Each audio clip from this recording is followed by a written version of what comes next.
Welcome to our Metastatic Breast Cancer podcast for June 2022, where we continue on the journey through No Mud, No Lotus, the art of transforming suffering by the Zen Buddhist master Thich Nhat Hanh.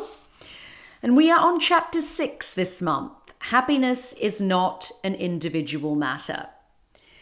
And there's really no more pressing or urgent time for us to understand that rife individualism is ultimately not the answer. We have to return to a sense of collective care and collective well-being. And with that understanding that the individual is not bigger than the collective. And Thich Nhat Hanh talks about this extensively in this chapter. And a theme that Thich Nhat Hanh highlights is one of taking refuge in oneself. When people around you are practicing compassion, they'll be wiser and happier, not only individually, but also as a group. Combining our experiences and insights leads to a collective insight that can be wiser than the sum of its parts. Without a community, it's harder for a person to change anything. If you work in a hospital or a clinic or any place where you have to practice compassion with people in crisis on a daily basis, you know that having colleagues who support you in that practice creates a much more healing effect. A good environment allows the best things in us to manifest. A toxic environment can bring out the worst things in us. Everyone needs a mindful community for support. We can join together to create a healing environment wherever we are.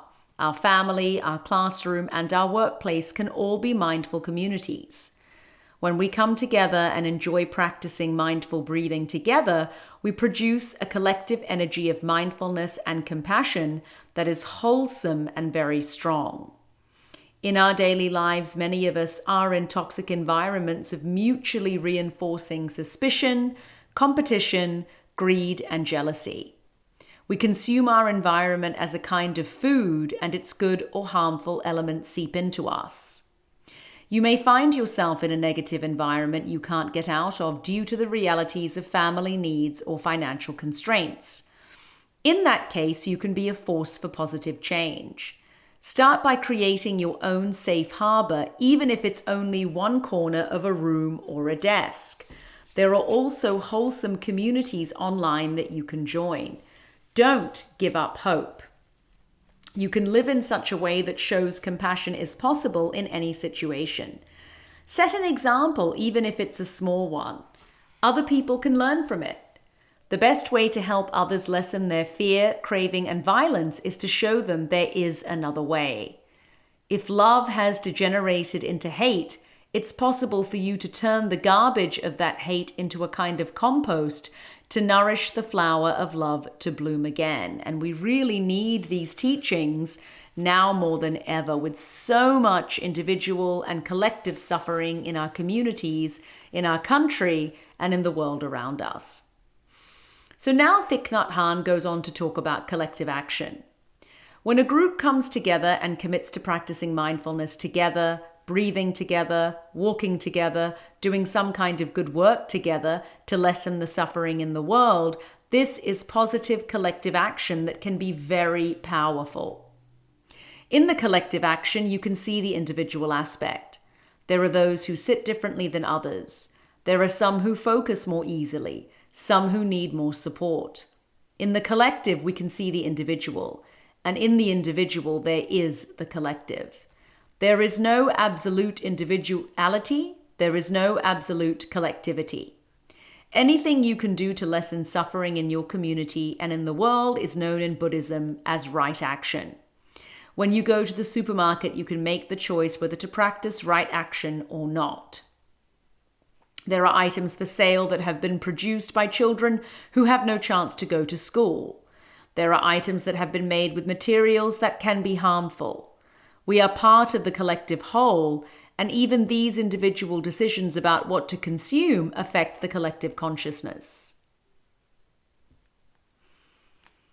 The whole world is our territory. We may think we are only responsible for our own suffering and happiness, but our happiness increases the world's happiness, and our suffering is the world's suffering.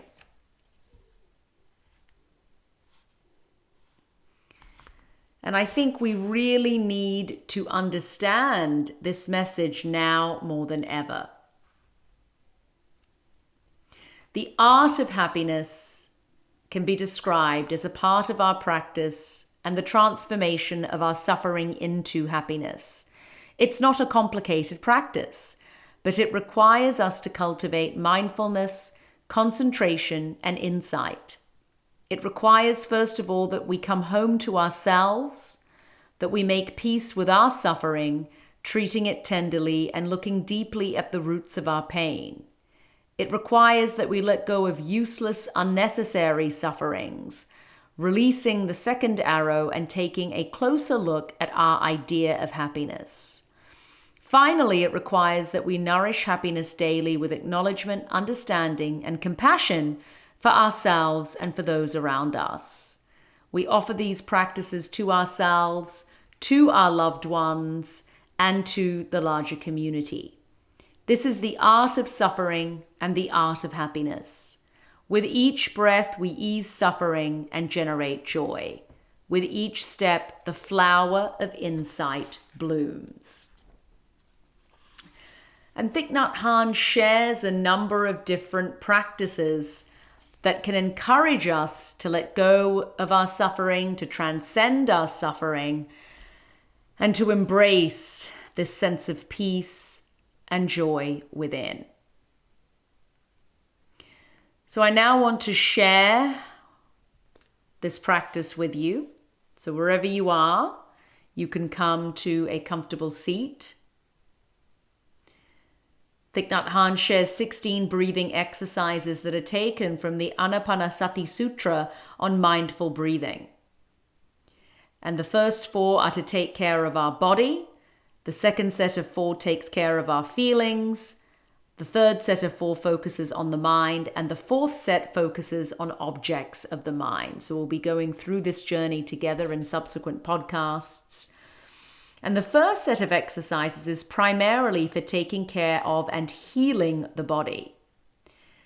Thich Nhat Hanh says when you do them, you also produce pleasure, freedom, and joy in your mind at the same time, because the body is always manifesting together with feelings and the mind. The mind can be described as being made up of particles, like the drops of water in a river called mental formations. Each drop of water in the river of the mind is a mental formation. Mindfulness, concentration, loving kindness, and insight are all mental formations. The fourth set focuses on objects of mind because mental formations always have their objects. To be angry is always to be angry at something. To love means to love someone or something. So we're going to begin with doing the first breathing exercise. And Thich Nhat Hanh says that this very simple exercise can help you to let go of your thinking, your worries, and your fear, and gives you a lot of freedom right away. In this practice, we'll follow our in-breath and our out-breath closely, being aware of each one all the way through as if following a line with your finger. Breathing like that, not only are you aware of your breath, you are fully concentrating on that breath. This exercise brings body and mind together. We are truly established in the here and now, living our life deeply in this moment. This exercise is to release the tension in the body, and by releasing this, we can embrace a source of happiness. So wherever you are, take your attention to your breath, gently exhaling all of the air out of the lungs, and then breathing in. I am aware of my in-breath, and breathing out, I am aware of my out-breath. Breathing in, I follow my in-breath all the way through. Breathing out, I follow my out breath all the way through. Breathing in, I am aware of my whole body. Breathing out, I am aware of my whole body. Breathing in, I calm my body. Breathing out, I calm my body. So we'll go through that 2 more times. Breathing in, I am aware of my in-breath. Breathing out, I am aware of my out-breath. Breathing in, I follow my in-breath all the way through. Breathing out, I follow my out-breath all the way through. Breathing in, I am aware of my whole body. Breathing out, I am aware of my whole body. Breathing in, I calm my body. Breathing out, I calm my body. Our last time through. Breathing in, I am aware of my in-breath. Breathing out, I am aware of my out-breath. Breathing in, I follow my in-breath all the way through. Breathing out, I follow my out-breath all the way through. Breathing in, I am aware of my whole body. Breathing out, I am aware of my whole body. Breathing in, I calm my body. Breathing out, I calm my body. And just take a moment now to enter a place of stillness and silence, releasing any tension in the body and focusing on that release as a source of happiness. And in this very simple breathwork exercise, it can help you to let go of your thinking, your worries, and your fear. It gives you a lot of freedom right now in this present moment, living our life deeply in this present moment. And I invite you to sit for as long as you can and really embrace that sense of stillness and of silence within.